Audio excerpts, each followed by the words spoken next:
Hello, everyone, and welcome to this online event here at RSM. We're going to be exchanging ideas regarding the development of integrated care systems in England. I'm Clive Makumbera, and I work at RSM in the healthcare space.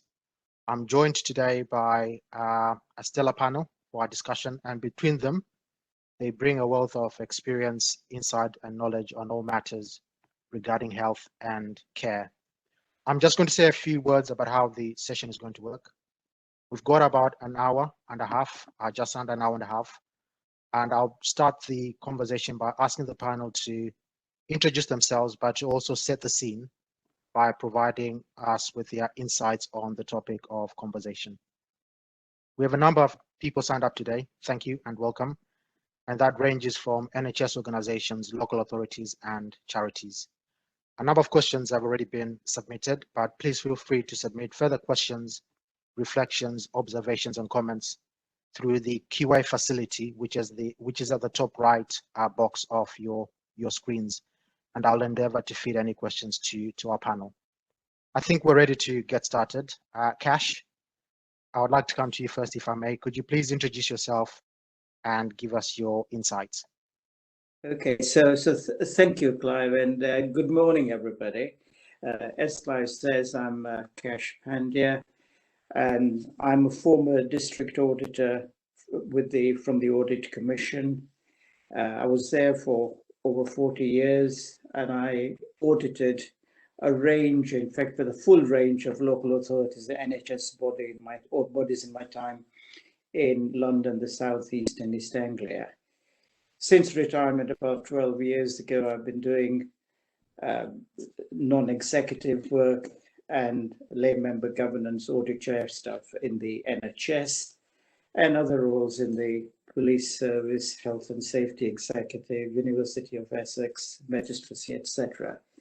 For me, the two highlights from my career, both in the Audit Commission and as a non-executive, two of them. One of them is that we started work on integration while I was in the Audit Commission in the mid-90s, and it all started off very well, but then we couldn't sustain it.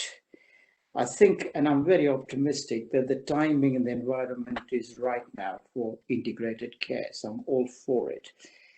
The second message from me is, one of my roles is that I'm an advisor with the Citizens Advice Bureau, and in that role I meet people from all walks of life.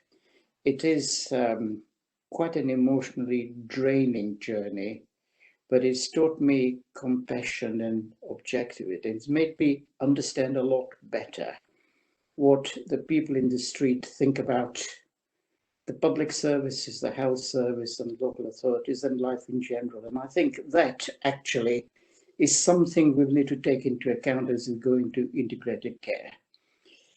In terms of the proposals, the bill has just come out yesterday, 1,000 pages of bedtime reading for everyone. But for me, the key challenges that we face in the next few months are that we might get bogged down in governance matters when we really should be thinking about outcomes. So for me, that is a big challenge as we move forward. The second one is that all the expectations that we might have ICSs will take time to be delivered, and we mustn't get too impatient if they don't happen immediately.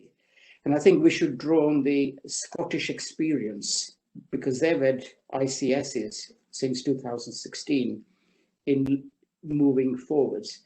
And the last point to make is something that Simon Stevens said at the NHS Confederation conference about 2 weeks ago. He said when he started his job as the chief executive of the NHS, his mission was to act like a patient, behave like a taxpayer. And as we go into ICSs, that's what we should be doing. Enough from me, Clive. Over to you. Thank you, Kash. It's very insightful. Mike, can I come to you next, please? Thanks, Clive. Good morning, everybody. Just to give you a bit of background to myself and the place I work in. My name is Mike Sexton. I've worked in Director of Finance roles in provider and commissioning organisations across Southwest London for the last 10 to 20 years. I've had the unique opportunity in 2019 to be appointed as the joint CFO across both Croydon CCG and Croydon Health Services, an integrated acute and community provider, as part of the integration agenda within Croydon. Obviously, time has moved on, and Croydon CCG has merged to become part of Southwest London CCG as part of the journey towards ICS.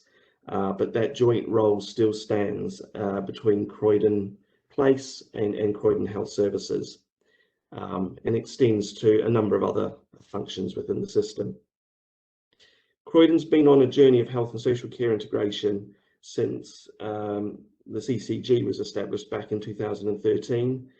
Probably common challenges, common financial challenges across the system, both within the council, CCG and the provider, did bring us together, although those same challenges present their own impediments as well.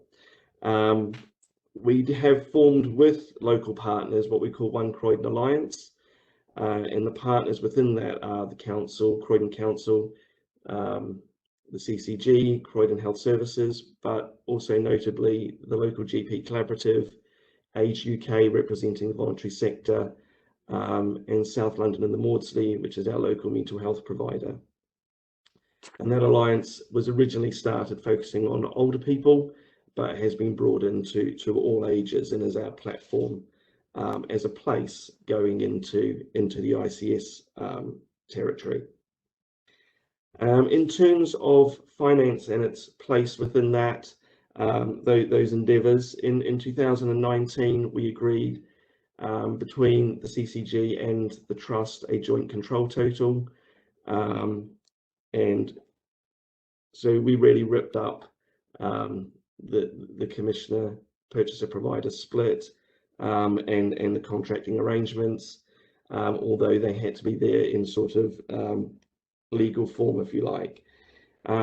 Those arrangements, well, off the back of that, we merged governance, which is sort of quite significant as well. So Trust board meetings, CCG board meetings were all held in common. Finance committees have been in common for at least 3 years now, which sort of felt really monumental at the time and may feel very monumental to people in other systems, but actually is just completely the norm now.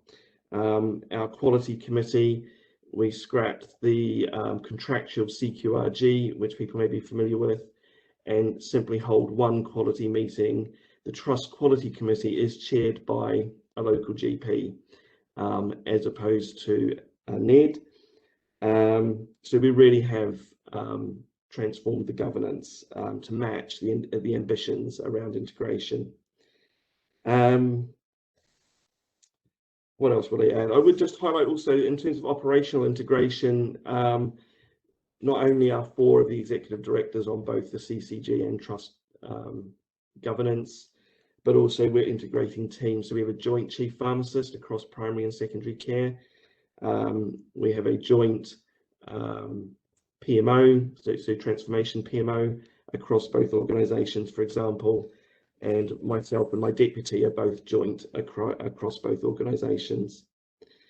And looking forward, you know, the ICS guidance and legislation really is going to provide potentially Croydon Place with the opportunity to go where it's been aspiring to go to. There have been restrictions in the past around competition rules, etc., that have created artificial conflicts of interest that have had to be navigated. So there's real opportunity there.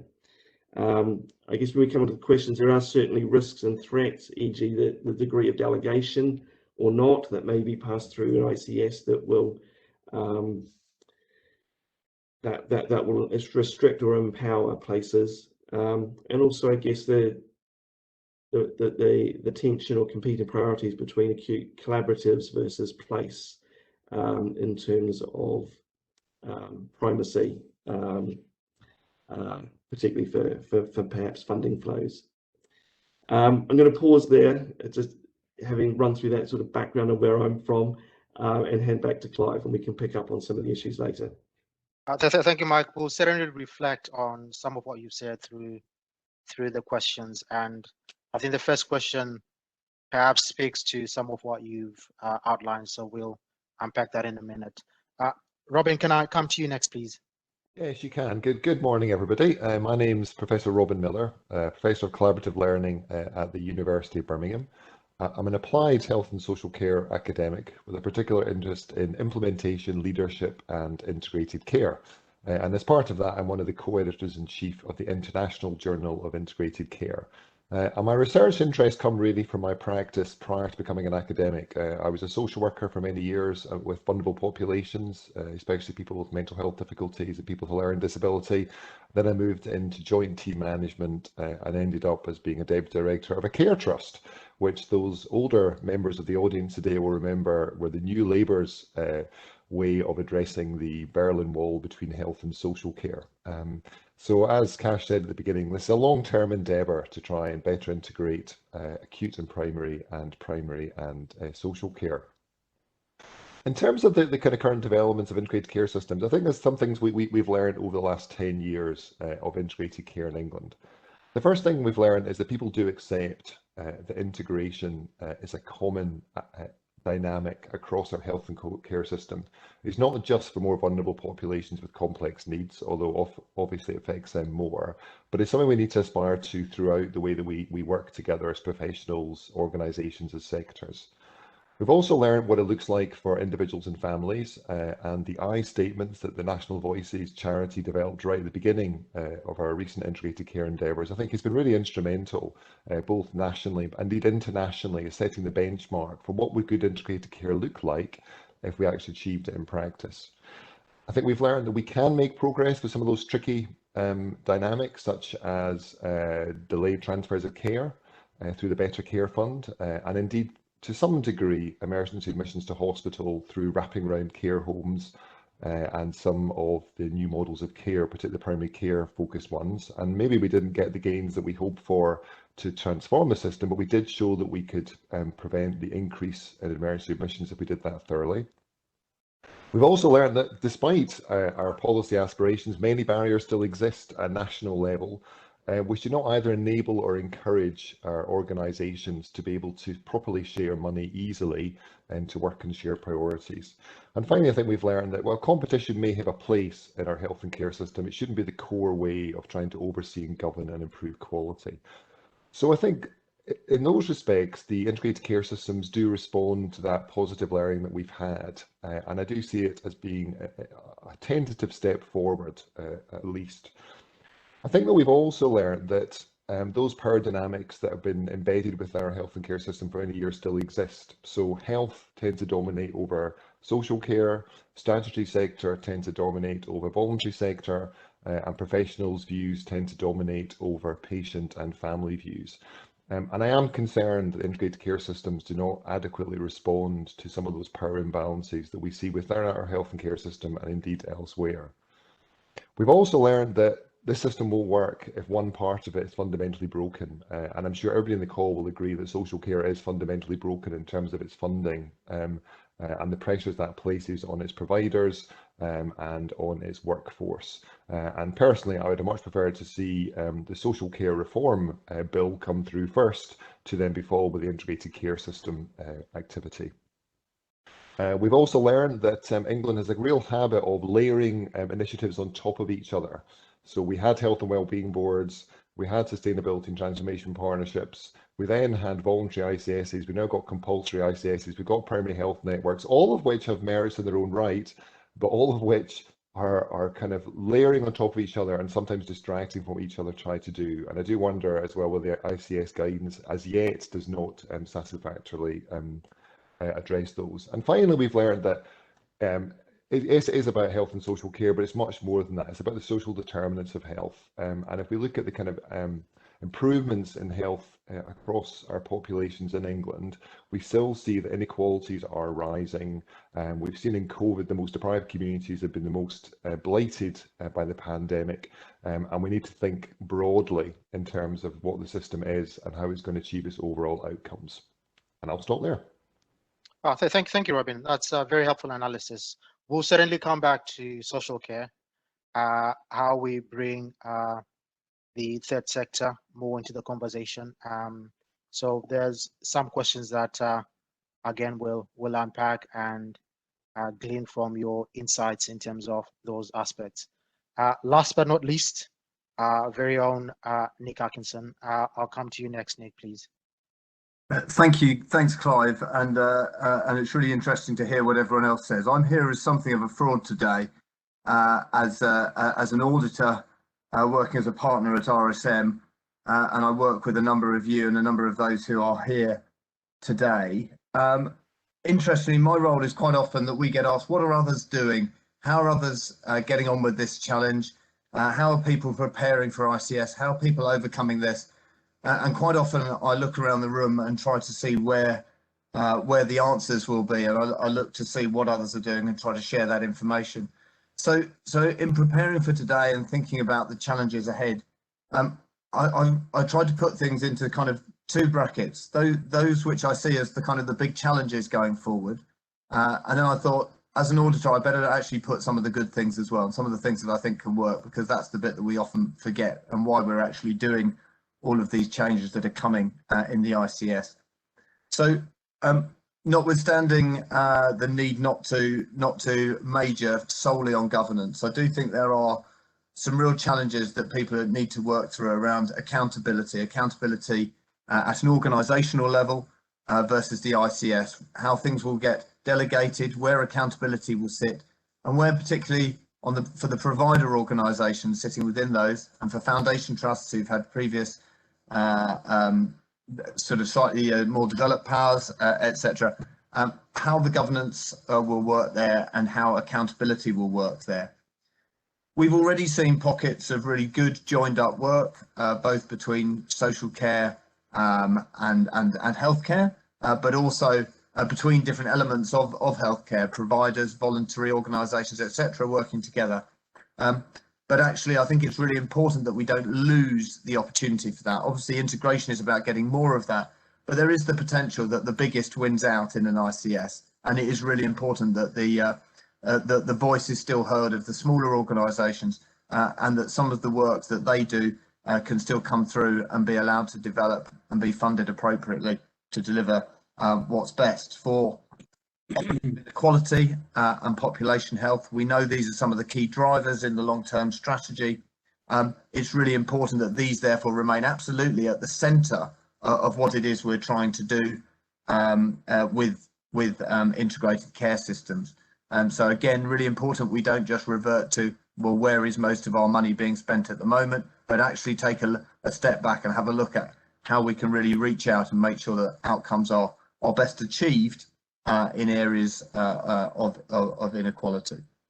I've talked already about the smaller organisation, therefore making sure that that gets heard within this, and the role of provider collaboratives will be really important, I think, within that, in terms of making sure that those voices are still heard. I also worry just a little bit about how we may lose some of the strength that we have had from clinical commissioning groups through the voice of the GP, the voice of primary care, and making sure that that is still heard well. And partly that will come through how well we use the kind of place delegation and how we make sure that we can keep people engaged in the process as we go forward.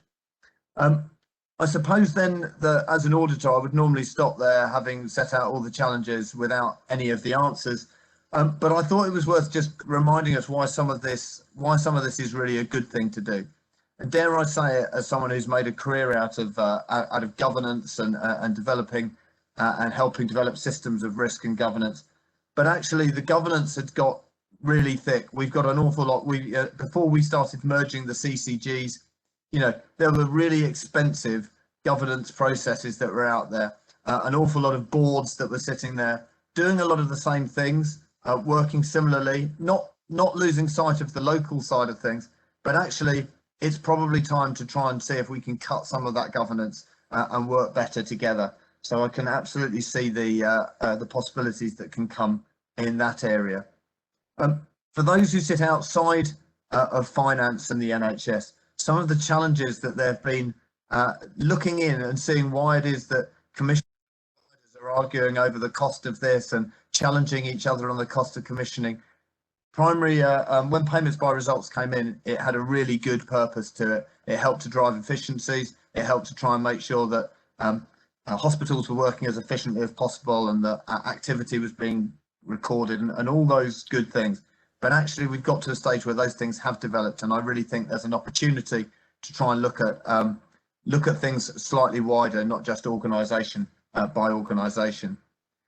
COVID has obviously driven a hammer through a lot of the work that was going to be happening, but actually also, as we know, has created some opportunities to look at new ways of working, look at ways of perhaps more virtual appointments, working more collaboratively, even changing the way that the fund is flowing through to the NHS. So I think, again, that's potentially created an opportunity in some areas to help build on some of those things that we've learned we can all do together better during this period. We've seen an opportunity to help drive shared services. I think about areas like procurement, where I think it's been very difficult to get good people and good systems, and I think that some of that really showed up at the start of the pandemic. I think there's an opportunity to work better with better shared services, and integrated care systems may well allow that to happen. So there's a few good things and a few things that I think we can build on. But with that, I'll pass back to Clive. Thank you, Nick. We'll certainly come back to some of the issues you've raised. I think we'll now move on to the questions. I suppose before I take the first question, could I please encourage you to use the Q&A facility, which is at the top right, the box at the top right of your screens, to post any questions, comments, and reflections. The chat facility doesn't quite work as well, so if you could please put your reflections in the Q&A box, and I'll endeavor to feed any questions and comments back to the panel. Mike, it strikes me that previous changes, as we've outlined, were pretty much diktats from the top, and we're all told to go away, make the change happen, deliver the change. And this change in some way is different. There's certainly no blueprint from the center. What are some of the governance and key issues and challenges you see around effective working, and how might we get around those? So from a process, one of the first things that springs to mind is how we maintain the level of primary care engagement that we've got at the moment through well, either through the CCG governance, but in where CCGs have merged in the place-based governance that has replaced that, because that's a really key change in terms of the governance structure going forwards, be it at the ICS level or below. But certainly in Croydon, we will need to preserve that engagement, because we certainly can't risk the primary care disengaging from what we've done so far and what we need and the way we need to go forward. I guess just as an example of thinking of solutions, so in a parallel vein, when the CCG was merged, we lost the local lay members that we would have had in a Croydon CCG when we became a South West London CCG. And actually what we have done is at least 2 of the old Croydon CCG lay members are now NEDs on Croydon Health Services Trust Board. So we have actually, and that's in the spirit of being an integrated system within Croydon, an integrated place, and retaining that expertise across primary and secondary care. And so perhaps we can do similar things in place as we go forward. I think it's clearly a tension between sort of, provider governance and ICS collaborative governance. The thread of collective accountability that is running through this guidance means that even with individual statutory boards, they potentially become much more interwoven in terms of their own success is dependent on others' success, or access to funding is dependent on others' success. And already, I would say in Southwest London, you find yourself increasingly sharing and taking, system-wide performance papers, etc., through individual trust boards because of the interwoven nature of the positions. I'll pause there. Thank you, Mike. Kash, if I may come to you next on the same question. You talked about outcomes at the beginning, and clearly we'll need to make sure that we've got the right governance arrangement. So how do we square that circle in terms of making sure that the governance arrangements are right in order to facilitate joint working, but we don't lose sight of the outcomes? Yeah, I mean, thank you, Clive. And just to re-emphasize something that Mike mentioned, I think disengagement with primary care is probably one of the biggest risks we face. And the other thing I should have mentioned at the start, but I didn't, which is that I'm from Northeast London. And a lot of what Mike was saying about what's happening in Southwest London is also happening in Northeast London.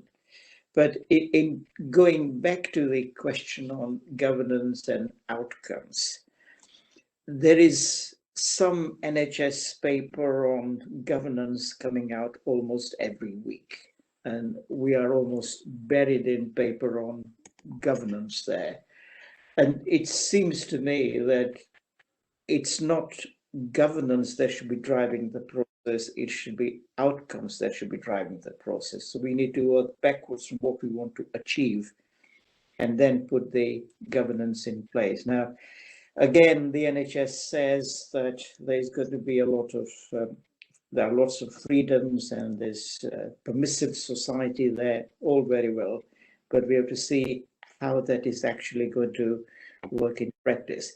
The key challenges in achieving the outcomes that we want, and I'll just mention 2 or 3 if I could. One is, how do we build relationships with a wide range of stakeholders and not only keep them engaged, but get them to contribute on an ongoing basis. Now, so you could have a cast of 1,000, lots of subgroups, committees, whatever.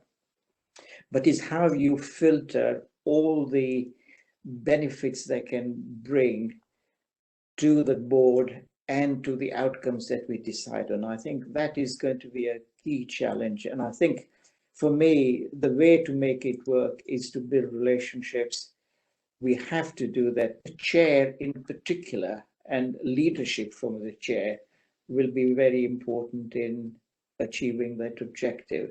I would also think we need a feedback loop of some sort to make sure they're all engaged. So in my experience as an auditor in history, I came across situations where you had the best governance in the world, but people destroyed it. And then you had situations where there was no governance, but people made it work. And I think we just need to be aware of this as we move forward. The other 2 related points are, to make this work, you're going to need mutual accountability. You do need everyone who is engaged with this process to actually own it. Again, it goes back to relationships. If we don't get the relationships right, there won't be mutual accountability. And the last thing I want to mention is that I think there's a big risk here in terms of mutual accountability, because the foundation trusts and the providers have a different accountability to the ICS or the organization as such, and we will need to try and bring these together so that the trusts are fully engaged, as well as the primary care, with what is happening in ICSs. So lots to do, but I think it can be done if we build the relationships, and the chair is going to need a lot of support from non-executive directors and others to make it happen. I'll stop there, Clive. Thank you, Kash. Robin, I think you bring a unique perspective, I guess, to this question. Could I maybe just come to you for Yeah, your thanks. reflections? Yeah, thanks, Clive. And I'm sure people will have got equally unique perspectives from me. And I'd agree, first of all, I'd agree with the previous two speakers on the role of primary care. And I think if I was a primary care physician who'd been very involved with the clinical commissioning group, half of me would be quite relieved that I was those duties were going to be taken off from me, but half of me would be quite frustrated actually, because I've invested such a huge of time and energy and my own professional capacity to try and better commission services. So I think primary care is underrepresented in this, and I think we just need to celebrate what primary care has added to the commissioning over recent years. A couple of things for me. So I think in terms of governance, I'm not a processy person as many of the auditors on the call are, but I think for me is what Kash said in terms of what is it we're trying to achieve. Ultimately, what we need is a very clear set of objectives that we think integrated care systems are going to contribute to the populations that they're there to serve. And whilst, yes, we can set all those locally, and I'm sure there'll be some role of that, I think also there's a potential for us to set some very clear national indicators that we want integrated care systems to focus on. And that's because I think although there are differences, there are also a lot of similarities in terms of what people expect from the health and social care services. So I do think a kind of a simplified, reasonably small set of national indicators that are reported on consistently by integrated care systems would be quite helpful, both in terms of transparency and their accountability to local populations, but also in terms of learning from others who perhaps are doing better against those indicators. And we heard Scotland mentioned earlier. When we think about Scotland and integrated care, we often focus on the fact they've got integration authorities, and that's quite understandable, which are statutory bodies which bring together much, but not all of the healthcare funding and the social care funding. But the other aspect of integrated care in Scotland is that they have this small set of indicators against which all integration authorities have to report. They then have to produce a public report each year which sets out their progress against those indicators and also other work that they have done. And whilst that's not perfect as yet, I think that does provide greater transparency than we currently got, I think, within the proposals here. The other thing for me, I think, is that role of the patients and the communities. We've had numerous attempts over recent years in England to try and better embed our health and care services in our local communities. We've had the foundation trusts and the role of governors and that kind of quite difficult and challenging process, I think, to get people to nominate themselves and be elected onto boards. I think we had the health and wellbeing boards where we had a statutory role for Health Watch, which meant they were one of the core partners around the table.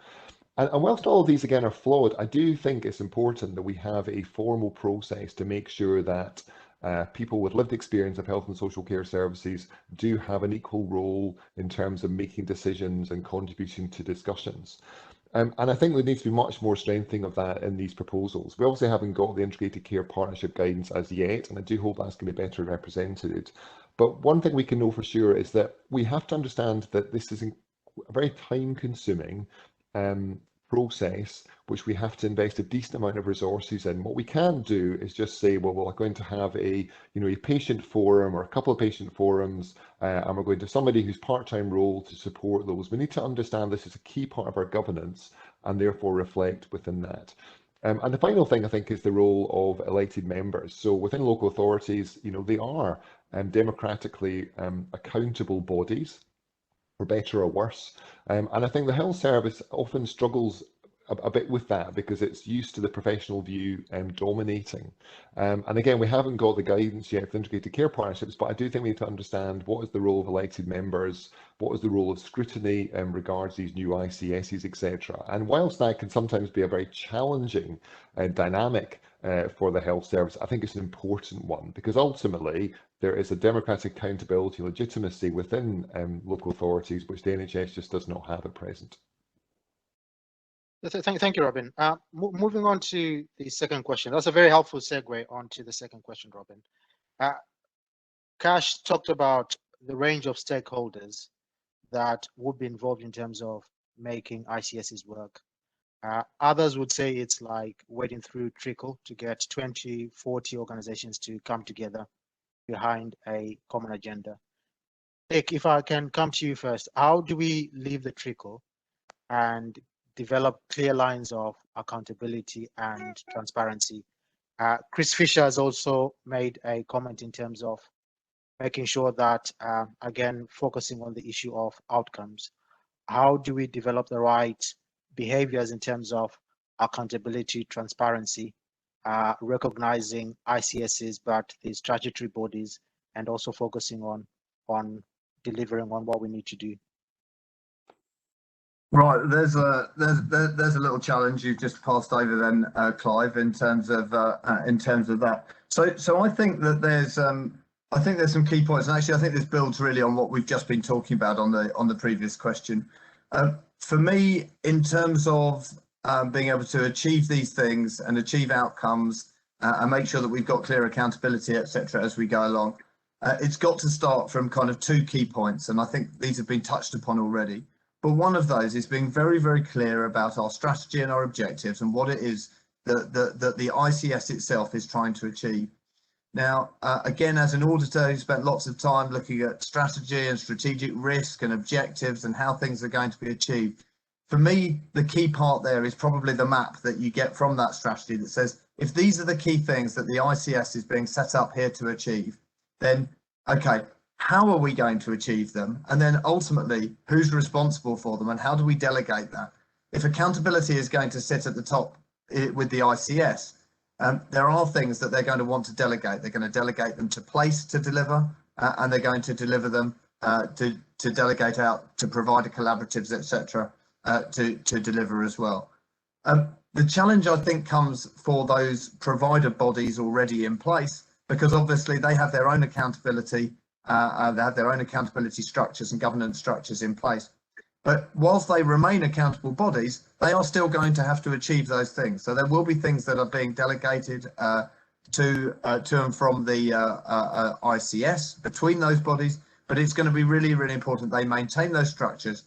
But I think having that sort of thread at the top that really sets out who is responsible for what is absolutely key to being able to achieve any of this. So having that strategy, having that objective at the start is going to be key. I think one of the things that does worry me a little bit is that we talk about integrated care services, and the word integration suggests that we're going to have more people working together, and that should work well. The fear that comes is that actually we lose inclusion if we're not careful as we move to integrated care services. That's kind of inclusivity that comes from getting the voice of the GP that we talked about, for example, at place level, the voice of the underrepresented, how we make sure that those are still fed into this. And for me, that's about setting very clear objectives at the start, and then making sure that we can get those feedback loops so that we can see how those will come through. But ultimately, if we're going to get really good accountability and transparency, we need to have a very clear understanding of what it is we're trying to achieve, clear objectives, and then clear feedback mechanisms for how we're going to work out whether we're doing that or not, and what we need to do and who we need to involve, the stakeholders point, building on what Kash said as well.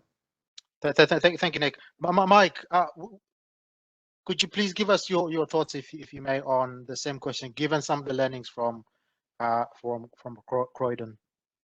So just building on what Nick said, I mean, the accountability is from my perspective anyway, has got to follow the population thread. Whether that's resources or outcomes, we've got to be able to relate it to populations. I know locally the issue is the level of scale. South West London ICS would be around 1.6 to 1.8 million people. And I guess therein lies the challenge. You cannot be sensitive to neighbourhoods and local populations if it's just at that level. So place has to happen. Place is in the guidance, but place isn't an option. That if we're going to pursue the improved outcomes and match resources to populations, we will need to operate at place.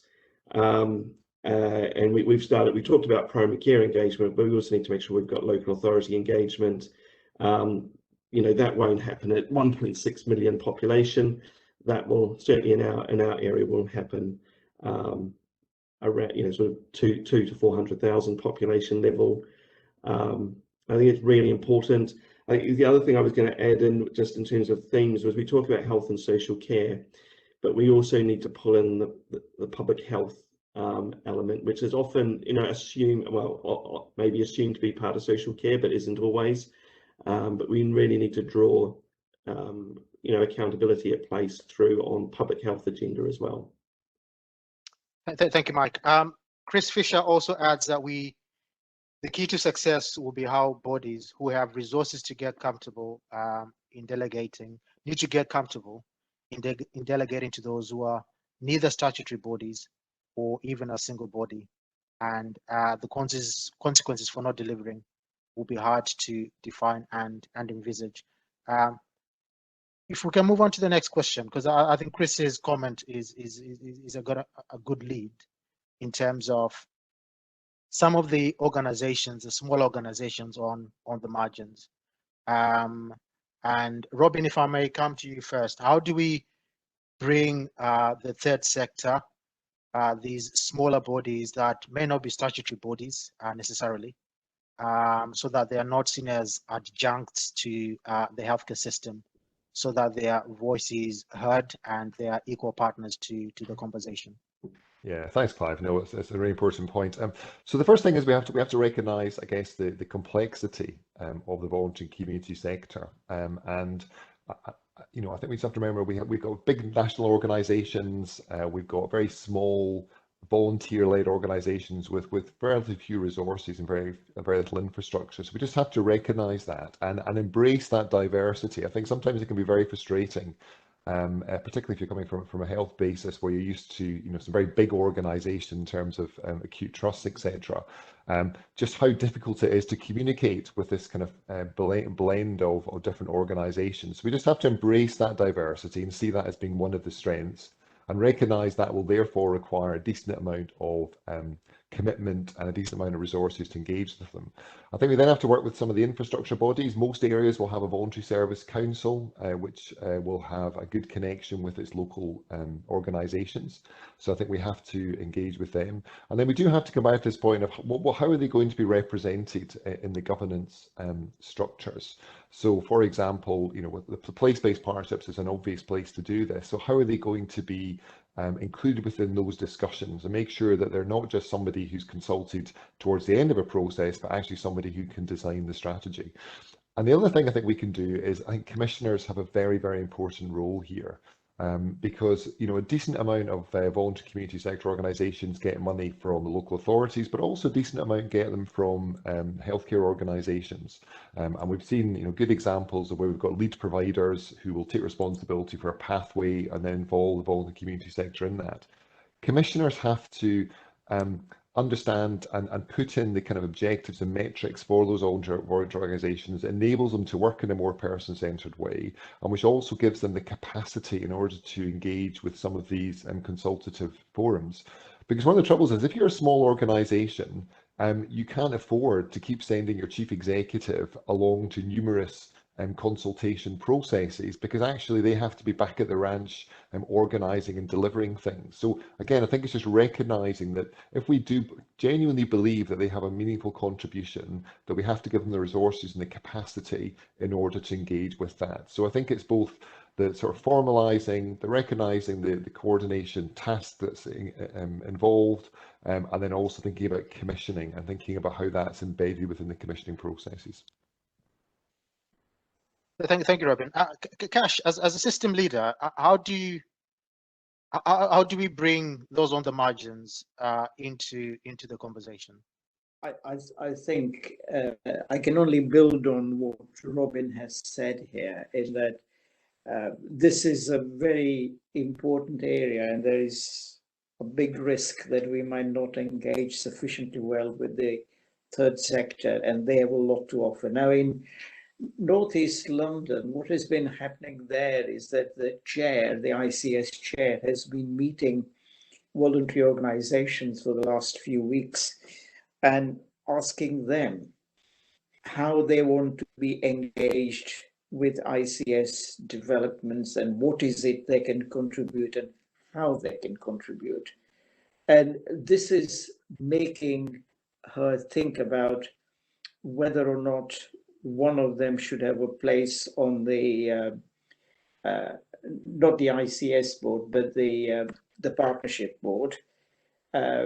Whether this could be on a rotation basis so that you bring in different experiences from the voluntary sector to the forum, and then how you sort of engage with the voluntary sector at place level as well. And I think bringing all those things together will reap for us a lot of benefit, because there's little or no doubt, and Robin is quite right, they haven't got the resources to send a person to meetings every day. So we will have to find new ways of working with them. And interestingly, COVID has helped us to get into remote meetings. So we don't need to go into a meeting place. We can meet up remotely, as in fact we are doing today. And if we can find more effective ways, and I say remote meetings, that would help. The only other thing to bear in mind here is that we mustn't let the bigger voluntary sector organizations overpower the minor ones. So this is why our approach is, if we can rotate their attendance, etc., that will get more weight. I'll stop there if I might and pass over to someone else. Thank you, Kash. Perhaps we'll move on to the next question. Nick, you talked about some of the positives coming out of the positive disruptors of the pandemic in terms of integrated care systems. What are some of the key things you would like to see continuing? And Mike, if I can also come to you on the same question, please. So I think that if we're thinking about some of the things that we'd like to see working and continuing, I'm not suggesting I'd never like to leave my home again, but it's definitely made things a lot more efficient. The fact being able to do meetings in this way, being able to be in two places, next to each other. The diary can suddenly see you move from west to east quite quickly, north to south, etc. And so that you can drop in and out of more meetings. And so I think some of that clearly, I think, will be helpful to continue, and everyone's talking about hybrid working and this sort of thing. So I think where we can do things like that, that will be important. But actually, stepping away from the likes of me and how it might be easier for us. Actually, we've also seen an awful lot more in terms of virtual healthcare, virtual consultations, and the ability to do that probably in a way that, again, people thought, oh no, I'd never like to do that, I'd have to be in the same room. And actually, once forced into that position, have found that a lot of things can be done actually more efficiently, because you're also then sitting by your computer, so it's probably easier to update the records and do all of that sort of stuff that can be done. So I think there's an awful lot of things about different ways of delivering care that actually we've accelerated and we could continue. And that doesn't mean that we do things completely without, and we were already moving that way already. But I think we will see further development in that area, and that's been a good thing. I think also COVID has taught us a number of things. And I think if you think about at the start of COVID, when the scramble for PPE and keeping people safe in that way, what we saw was that actually procurement within the NHS possibly wasn't completely fit for purpose in a number of areas in the way it was being delivered. And so I think that whilst I wouldn't say it's something I wanted to continue like that, I think in some ways that has accelerated the need to do something more about procurement. And we've already seen the push to have each ICS to have its own procurement lead and to take forward that. And so I think that that's again is another key learning coming from that. I think generally, though, what we've seen with COVID, one of the other things that we sometimes is we just need to step back from sometimes thinking that, great, this is another thing we need to continue. So if you think about at the start of COVID, there was a lot of praise, quite rightly, for how quickly we were able to free up bed space and bed management in terms of to enable the hospitals to take in the many patients who were coming in requiring ventilation and treatment from COVID. However, the other side of that, of course, was that they were pushed very quickly, in many cases, out into care homes and out into the environment. And we know some of the challenges around the testing, etc., that didn't happen there that have potentially come back to bite. So I think that with the COVID side of things, we need to think not just about what works quickly, because I think there have been quite a few things we thought, oh yeah, that works well, and actually just need to take a slightly longer view as to how we want to go. And that's probably why we end up more coming down to kind of hybrid working and those sort of things at the end, recognizing that there's some good things that have come from it, but possibly we don't need to go the whole hog in a number of areas. So yeah, overall, I think that there are some good things that have come out. There's definitely some learning that's come out and some things that have accelerated. But in particular, I think it's got to be the use of digital and technology that probably is at the forefront of those.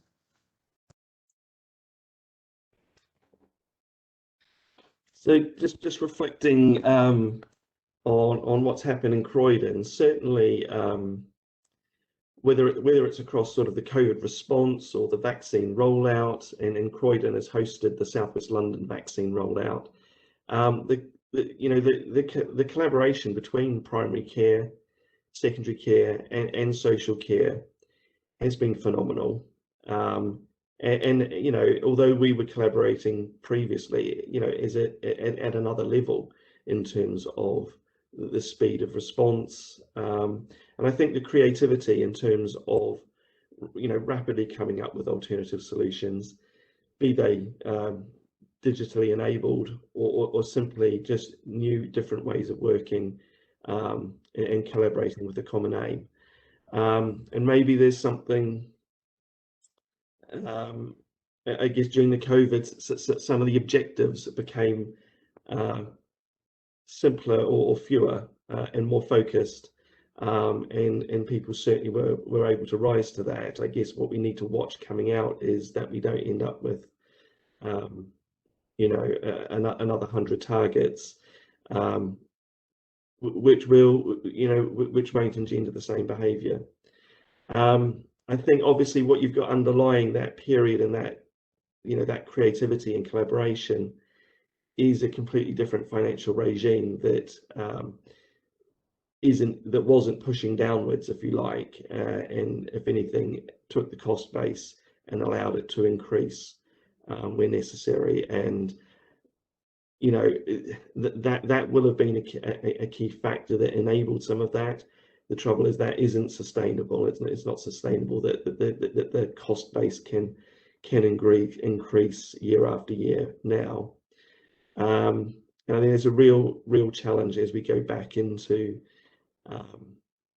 seeking to secure efficiencies, etc. There's a real risk that drives us back into some of the old behaviours.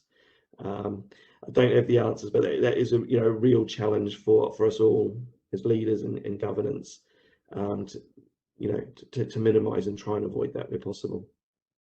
Yeah, I mean, and just Mike, I think that's a really good point, and I think Mike says an important issue about a common aim, and almost it was more that as much as we had a common enemy, and we know that in terms of kind of bringing people together, that sort of idea of a threat that we all recognise and just see as so crucial to respond to actually brings us together. What's a little bit of a shame, I think, reflecting on it is, health inequalities, as we talked about already this morning, is such an enormous issue, isn't it? And it's growing, and most of us would recognise it. but we don't, for whatever reason, put aside our professional interests or our organizational priorities to address some of the growing tides of, obesity, for example, that we've seen and we struggle with. And it's how do we get that same passion and that same kind of willingness to put aside kind of my perspectives and to listen to you and to engage with you and to allocate your resources and to recognize your important contributions in the same way as we did with COVID. And I think I don't know what the answer to that is, but I do think it's a challenge that we all need to reflect upon. Why is it? I mean, we did respond differently to this crisis as we do to a crisis perhaps is longer in its development, but will just be as threatening in terms of human life and human quality of life going forward. So I think that's something we need to think about quite clearly.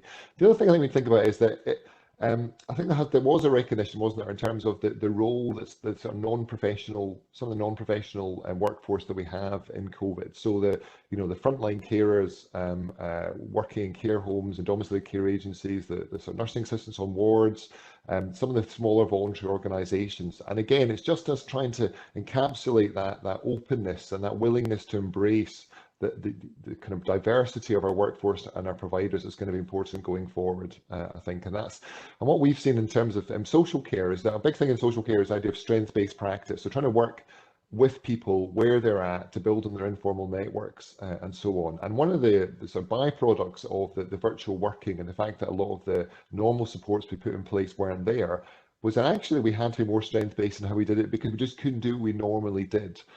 So again, I think it's that sort of acceleration in a sort of innovation we've tried to do for many years, but not really embedded as much as we could do, is trying to take that forward, trying to give people the kind of confidence to deal more creatively with risk, to look beyond the kind of statutory resources, but look at informal networks. Again, I think it's something we want to try and encapsulate. And that links to social prescribing and primary care networks as much as it does to the work of social workers and occupational therapists.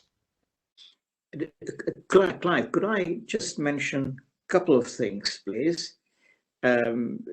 Firstly, I think for me, one of the key benefits that have come out of the COVID situation has been the mutual aid that has been available between organizations and the breakdown of professional boundaries. So, for example, in Northeast London, we were really hard hit by COVID. And we had GP practices just closed down because all the staff were unwell. But neighboring GPs, as part of the PCNs, took over the work and supported each other. And we mustn't lose the benefits like that as we move forward. Also, the other thing is we had lots and lots of volunteers.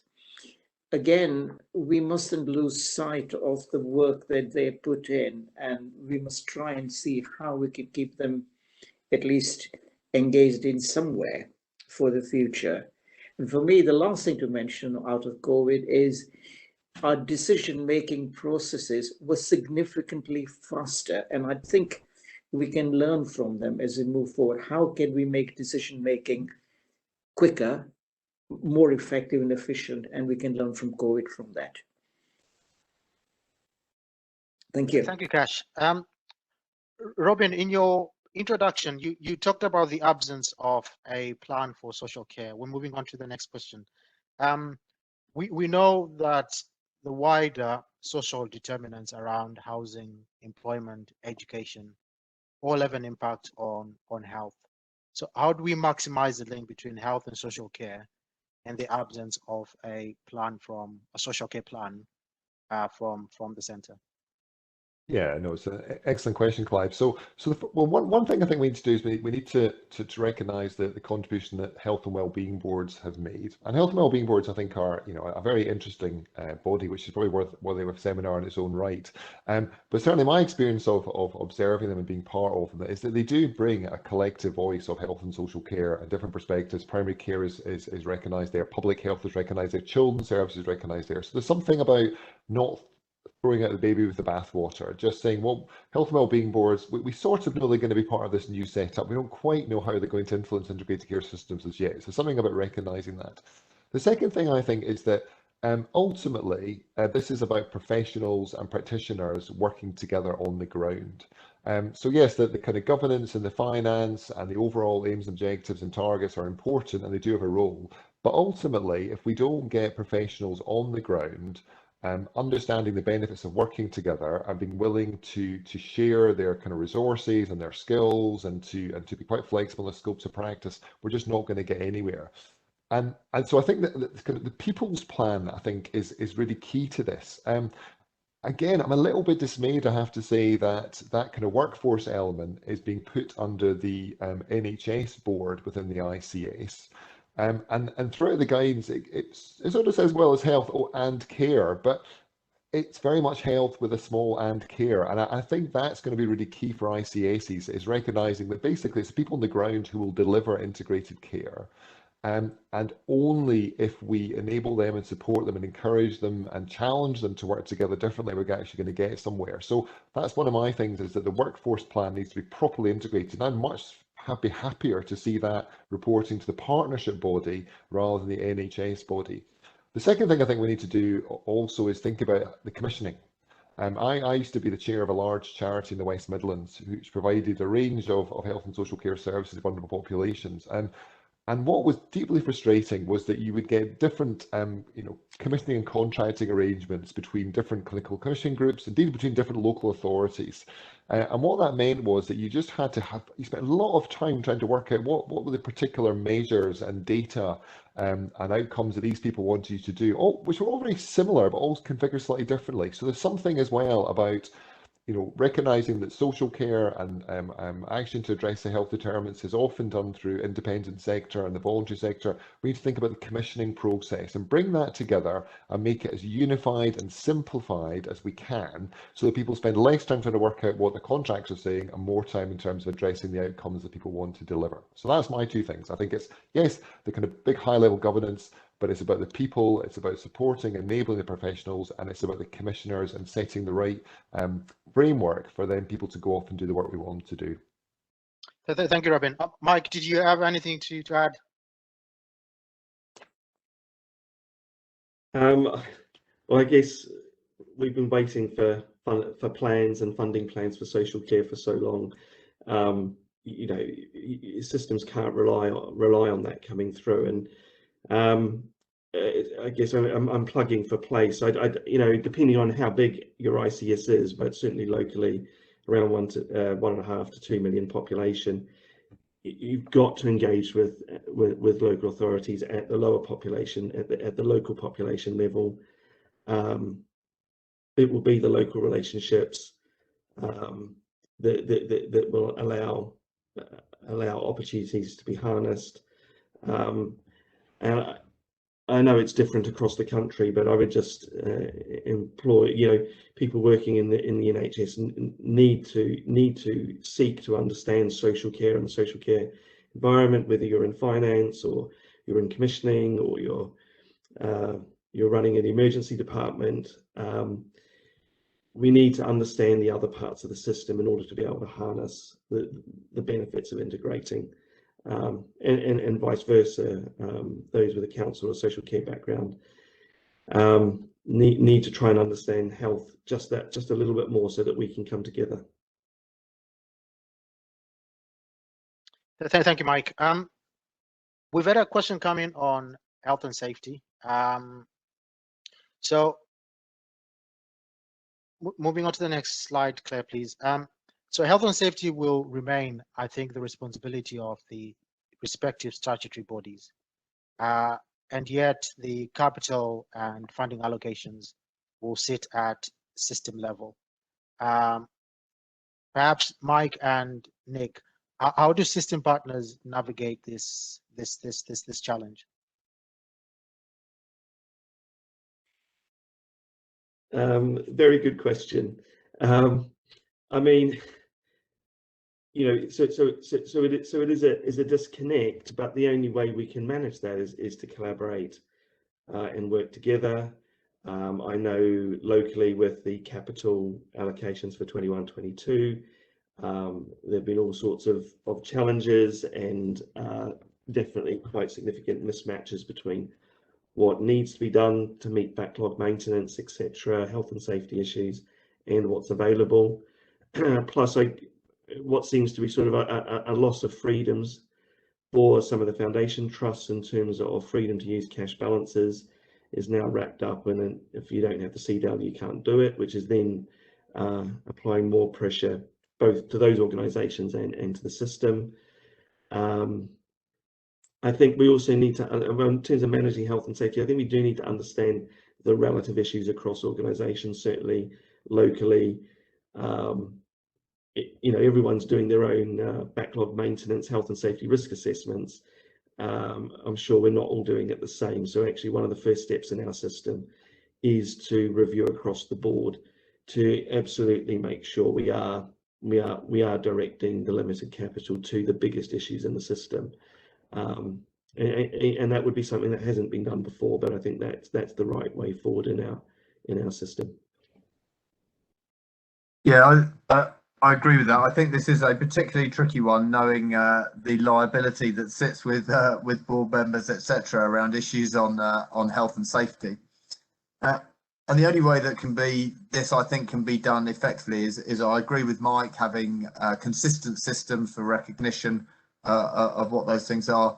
But you won't be surprised to hear me say that this surely has to be driven by risk. This surely has to be driven by understanding across the system where the biggest risks are, where the biggest risks of patient harm are, of harm or issues of safety to patient, staff, and the public. And that does mean having a consistent way for pulling these things together. It also means that there has to be a really consistent way for reporting, because those of us who've worked in the provider sector will know that at the start of the year there'll be a capital plan at the moment that will be drawn up, but also we know that during the course of the year things happen. We suddenly find asbestos, we suddenly find issues that come up that are really significant and need to be dealt with straight away.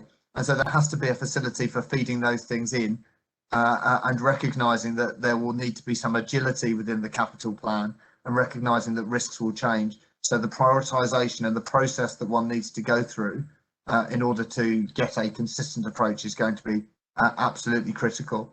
And I think for board members to feel a little more comfortable around their role and accountability in this, there has to be a very clear way in which systems can report up where those issues are, to make it really clear that they are highlighting those issues, so that they can be fed in to make the right decisions, to make the money available where it's needed in the right place. But this is such a massive challenge on health and safety, because if we look at the amount of backlog maintenance that there already is at the moment that's identified, it goes way beyond what is affordable even at the moment. So this is a massive issue, and that prioritisation therefore becomes even more critical, recognising that not everything that one might want to be done can be done. Thank you, Nick. We've had a supplementary question coming from Richard Carr. So where trusts straddle several ICSs, how do we overcome the challenge in terms of capital investment, given that it might need to be approved by more than one ICS across different geographies? Do any of you have any insights in terms of how we manage that challenge? Well, I guess Croydon's around about 400,000 population, but certainly on our mental health provision, as I said, services are provided by South London and the Maudsley. So Croydon as a borough is part of South West London. South London, the Maudsley is part of South East London. And you're absolutely right. So therefore the capital investment for Croydon mental health will be decided by South East London. And so what we're doing locally is clearly we as Croydon and part of South East London need to have a very clear view on what we need for Croydon patients and residents. It's going to be tough because all we can do is influence another ICS as opposed to influencing within our ICS. So I don't have any answers, but I think, clearly that's going to give the importance to place, isn't it? Because who is keeping an eye on those cross-boundary issues? It will ultimately need to be some form of place that is in that situation providing either leadership plus backstop that that place isn't inadvertently or accidentally disadvantaged, be it capital or revenue. Thank you. I wonder, Sorry, Nick, Clive, whether there. I mean, if you think about we've got organisations that sit, you know, as Mike's just described, you know, that might sit across two ICS. You know, we work with Surrey and Sussex Healthcare, which is in exactly that position, you know, working across both. But then you've got organisations that go wider than that. I think there are 10 ambulance providers in the country. That's right. They'll have stations that sit in many different ICS for each of those, and how those might come in. And I don't have the answer to this, and I don't even quite know yet what the plans are. But it strikes me that there's room here to think about this in the same way that we used to have kind of lead commissioner arrangements, where otherwise you're going to have the ambulance trust needing to try and, you know, fight their case in every single ICS and really kind of scrambling around to get that. If almost there possibly needs to be an ICS lead, I'd have thought, in those instances, whereby there could feed in so that all of those needs could be put in there, and if you like, the capital allocation from the centre could reflect that. Whether that's planned to happen, I don't know, but I'd have thought that for those that go across more than one, otherwise the same issue that we had that Robin mentioned about chief execs needing to be you know, desperately sort of fighting out at meetings all over the place, it becomes unworkable. That's right. That's right. Thank you, Nick. Yeah, I mean, I agree with what Nick is saying. Then already there are moves. For example, I think there's a diagnostic centre being developed between Southeast London and Northeast London and other parts, and similar sorts of things will happen. And that's how we'll have to do it. There's super ICS developments, really, and that's what we'll have to do.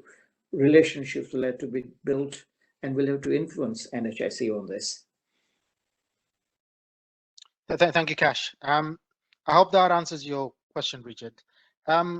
Kash, if I can come to you, slide 10, please, Claire. For ICSs to work, we need a change of culture and behavior, and leaving some of the competitive behaviors behind. So how do we get system leaders to almost change their spots to allow these nascent systems to develop in order to manage the conflict between competition, but also making sure that we are working collaboratively across the system? So how do system leaders manage the competing priorities between potentially sitting on an ICS board as well as being accountable to your own organization? If I can come to you as well, Sure. Mike, when Sure. Kath finishes. Thank you, Clive.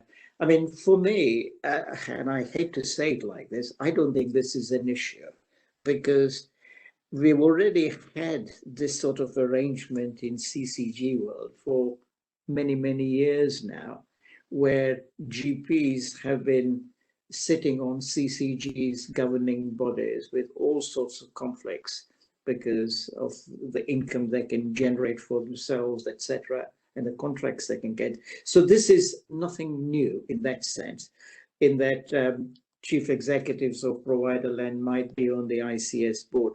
What is needed to make it work, and what has worked, certainly where I've been in the past, is to be absolutely clear from the start on our determination to manage conflicts of interest. And by that, you basically need to ensure that conflicts are declared at every meeting. You need to be sure that, or any decision that's being made, you know who is engaged with it, who is making the decision, and if a chief executive of provider land is involved in the decision making, should he or she be there or not?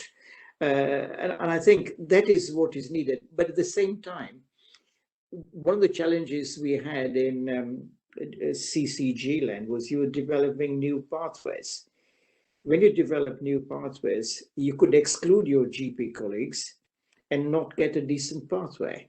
So what you want to do is you want to involve them in developing the pathway, but when it actually comes to the decision, use something else. So I think to make this work, It's very straightforward. You set down the rules, and you decide where they are to be involved and where they are not. And I'm sure we can make it work as we have done in the past. But clearly we need to follow the Nolan principles here. Everyone has to be aware of them and need to follow them, and we need to remind them.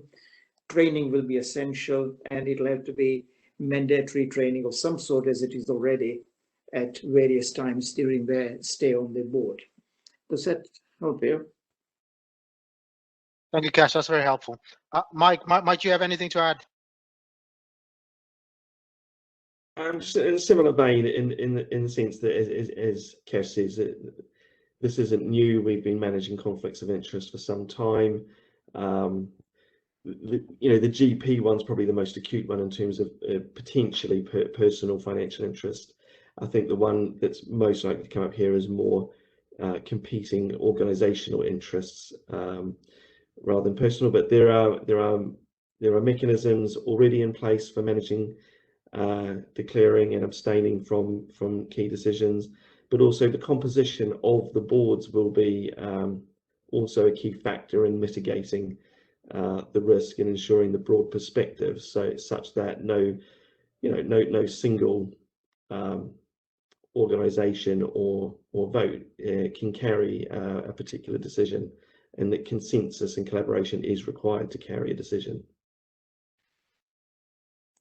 Clive, the one thing I did see yesterday in the weighty tome was that they had put out the requirement that there would need to be a register of interest and that it would need to follow. I don't think that's any great surprise. I absolutely agree with Kash though. We found ways of working with this to make sure that actually, coming right back to what Kash was saying at the beginning, that we focus on outcomes, so that actually we still try and make sure we get the right outcomes. We still try and make sure that we have the right people feeding in to the decisions and how they're taken. We're just very, very clear that we don't leave people exposed when they actually take the decision. So we get them to leave the room, or we get them to, or we make sure that that's done in a wider environment, or we have other specialist engagement in there when needed. I actually think within ICS, it's wide enough that I think this will actually be less of a problem than it was within CCGs. I agree, Nick. Thank you all for that. Moving on to delivery. Robin, slide 11, please, Claire. I see that neighborhoods will in some ways provide the building blocks and the foundations in terms of delivery, particularly at place and neighborhood. There's also a question from Peter in terms of bringing in primary care networks in terms of supporting population health. How do we make sure that health works alongside local communities, key partners in terms of shaping services and improving population health and well-being? Yeah, thanks, Clive. I mean, I think one of the most important issues, well, two important issues. One that we recognise as being fundamental to making an integrated system work. And that, to be fair, is, I think, represented in the guidance, and I'm sure it's there in the legislation. I've not read it in detail as yet. So that's an important starting point. The second thing is, I think, is we have to just not try and reinvent the wheel. I think there's always a danger when we get a new piece of legislation, a new initiative, that we go out and we think, right, we've got to set something up, we've got to put some new wheels in motion. And what we need to actually do is spend a bit of time just understanding what we've currently got. Our general practice colleagues will spend time in the primary health network, primary care networks, hopefully engaging with their local authority representatives and with their volunteer organisations, etc. We just need to understand what's working well already and make sure that we build upon that rather than just rushing in and thinking we've got to set up a whole new infrastructure and process. So I think that's very important. I think the other thing is that we've got to recognise that local communities are, yes, around place, but they're also more than place, aren't they? They're about faith, they're about sexuality. There's other aspects of our lives that actually are the communities that matter to us. So it's also recognising that we some cross-cutting communities that work across different places that we also need to think how we engage with. And within that, we just need to recognise that we do still have a huge amount of structural inequalities. Some people find it easier to engage with these processes than others. And again, we'll have to invest our capacity and our resources and our time to make sure that we're genuinely equitable in terms of the opportunities that we give. And we do have this understanding, if we look, Mike said, I think, earlier about public health, public health do have a great understanding of the different communities that exist in a local authority area and therefore an ICS area. So again, it's building upon the current knowledge that we've got, it's reflecting on what's working, and then it's being willing to put in resources to make sure it happens better going forward. Thank you, Robin. Were you coming in, Cash? Sorry. Yes, all I was going to say, that two further thoughts, if I could, and one of them is there is a lot of data around that is there through the GSNA and other sources. Now, I'm not convinced that we use our data as well as we should, because if we used our data properly, we could get it down to PCN level, and we could actually see where the problems were in terms of, say, diabetes, obesity, long-term conditions, whatever it is. And we could then direct our attention to those communities by engaging with the local people, all the sectors around there. And I think this is an opportunity that we can pick up on, and it's something that you can link to local government with as well, because it could well be there are housing and education issues in those areas. So for me, better and smarter use of data is absolutely critical, and getting proper feedback loops from the patients and the residents, as opposed to just the ICS doing things. So it's got to be bottom up as well. I hope that helps. And thanks, Cash. I think that's really important. And the other thing I think is that we have got an opportunity here. I mean, to be fair to national government, they seem to have listened to the kind of pushback to people to say, yeah, look, you need to make sure the legislation is in place to give us the flexibilities, but give us the space to be creative. So let's be creative. There are examples around the world of successful healthcare systems which are much more radical than us. For example, in Canada, they have community health centres, and these are kind of interprofessional primary care services that are set up to respond to the needs of disadvantaged communities.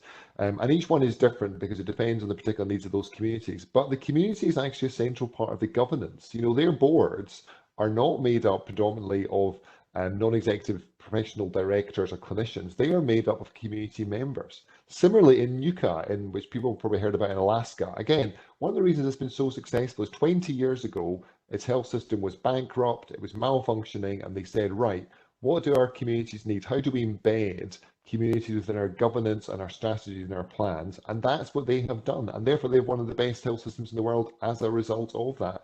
So there is the opportunity here to be radical. And I think that's what government are saying. And it would be fantastic to see some examples of ICSs saying, we're not going to go down the tried and trusted route. We're going to listen to what works currently, but we're going to try something a bit more radical and a bit more different. And I do hope that in 10 years' time, when we're back on this call, we can say, God, wasn't it just fantastic that somebody kind of went a bit bolder than we've seen previously in terms of community engagement and health service governance, and look where it got us. Hopefully a good place. Well put, Robin. That's very rousing. So where are you coming in, Nick? Yeah, Clive, there's a couple of things on this. One is, I think, back to the point that if you want to try and make sure that we are thinking about population health and well-being, again, coming back to the point that if we need to have identified at the top what it is we're trying to achieve. So if we've got that there and we're clear, then it leads us down the trail to say, well, how are we going to deliver that? And I think one of Robin's early points there was really, really important. The point about not throwing out the baby with the bathwater and thinking about the systems that we've already got in place. We think about some of the things that we've already got there, some of the primary care networks which are developing. They're going to be absolutely key, I think, in this, in terms of they understand the local issues and actually making sure they're a really key part of the solutions here, and that they're engaged in that through the place and working in that way. But also not forgetting the likes of the kind of the community interest companies that are working out there, some of those, and how they can work within the provider collaborative, not to get kind of drowned out and just have to sort of like do a more general service. But some of the things they've done really well has actually been like really kind of specialist services delivered locally, really like getting to people that perhaps harder to reach and deliver some of those services. So it's how we try to make sure that those are still captured within the provider collaboratives and kind of not lost out to a more sort of general provision. And they don't miss out there. So I think that's going to also be really important. Thank you, Nick. Last word. Mike, slide 12, please, Claire. In terms of staying on local delivery, how do we maximize the development of provider collaboratives, and how might they work in an ICS, and particularly at place level, and the partnerships that might be involved? Thanks, Clive. So we have a acute provider collaborative in Southwest London, and in terms of it operates on a number of different levels, but in terms of practical changes on the ground and integrating services, I would say it tends to be either corporate support services or clinical support services that have been changed, be it sort of pathology, procurement as examples, and recruitment. And those are really positive areas, I think, to harness. And I think locally we need to think about, is it just an acute collaborative? It probably needs to just be a general provider collaborative. There are others that can benefit. I think there is a competing tension around sort of primacy of place versus primacy of provider collaboratives. Certainly my personal perspective is that provider collaboratives are there to support and enable place and place-based achievement of outcome improvements, etc., population-based achievement outcome improvements. But on the other hand, there are some real practical issues, say around elective care management, where there may be an appetite and opportunity in terms of how that frontline care is coordinated and managed and funded. That certainly will seem attractive with the current sort of post-COVID priority in terms of elective care. But in the short run that will be attractive, but in the long run I think that will run against understanding population demand, health, and funding flows to match that or address that. But it's certainly alive and well in Southwest London, as I say, probably more in the supportive role in terms of actual service collaboration and development. But on a clinical front also, clinical networks are an equal part of that, and those are certainly strong and being led both by the acute collaborative, but with primary care representation in it, which I guess is part of the key to this.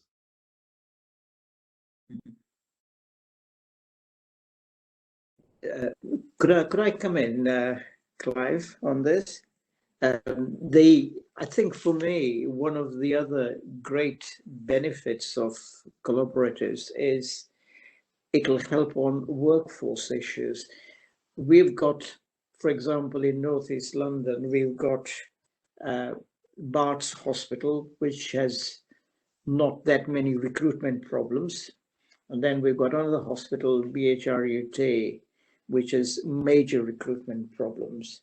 But working as collaboratives and using Barts as a brand, it is helping and will help to get more resources into BHRUT and therefore help to improve services. So I think there are clear benefits in that if we can achieve better workforce planning through that.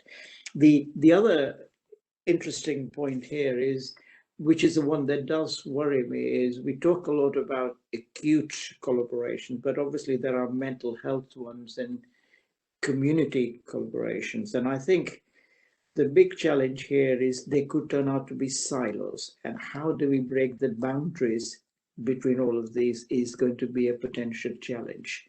So I hope that helps.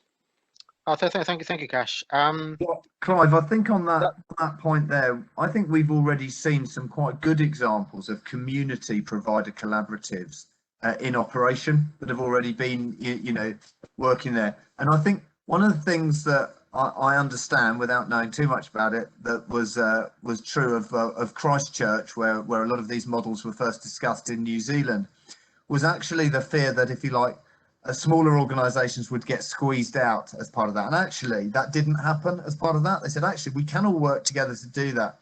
And what's most important then is actually, if you like, how the provider collaborative represents, if you like, how it pulls together those organisations, as I say, to try and make sure that you're still getting the kind of the delivery of service and actually the unique things that each of those different organisations brings to that collaborative, and then how they're represented back into the NHS. In some ways, I think by having the provider collaboratives in community and mental health, I actually think it might help the representation there in some way, because actually by bringing together, it might actually bring, if you like, some of those voices together that might otherwise be a little bit disparate, and mean that things don't get heard. So I hope there that actually might help. Thank you, Nick. We have really run out of time. I just want to say thank you to my panel. You've been absolutely brilliant, and I hope those in attendance have found your insights very, very helpful. We will issue a paper that pulls together the key themes and issues we discussed today, so please look out for that. In terms of preferences, I'd encourage you please to select your preferences just to make sure that you don't miss out on any briefings, events, and papers that we will issue, not just on ICS, but on health and social care matters. I just want to give a nod to the NED, to our next workshop. So we will run another workshop which will focus on leadership and governance. But of course, if there are other issues that you want us to focus on, please do feed that back through the feedback mechanism that you will be shared with shortly. Lastly, for the lay members and non-executives within our numbers, we've launched a NED network. Again, details of that are in the chat. So I'd encourage you please to join that in terms of developing networks and being part of a wider group that shares insights and perspectives with regards to non-executive roles and your development. At this stage, I just want to say thank you for attending. Thank you again to my panel, and we will see you at our next event. Thank you.